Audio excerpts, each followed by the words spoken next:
Good day everyone, welcome to my channel. So in this tutorial video guys, we will learn how to run a C# program in Linux operating system. To be specific, in Linux Mint. Before we start, I would like to say thank you so much to all my viewers, silent viewers, and supporters in my channel. Thank you for watching my videos. If you are new with my channel and then you like this video, please hit the like button. Don't forget to share and please support my channel guys by clicking the subscribe button. So let's begin. I have here a very simple Hello World program in C#.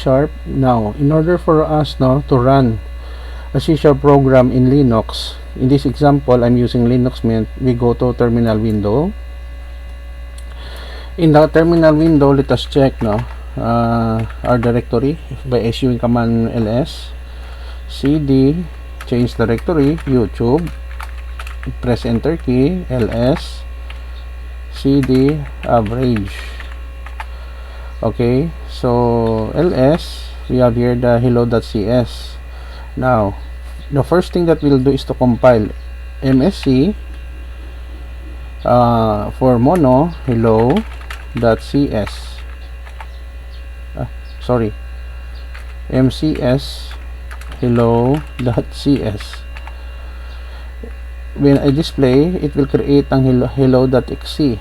Now, literally, if we want to run it by running hello.exe, it will not run.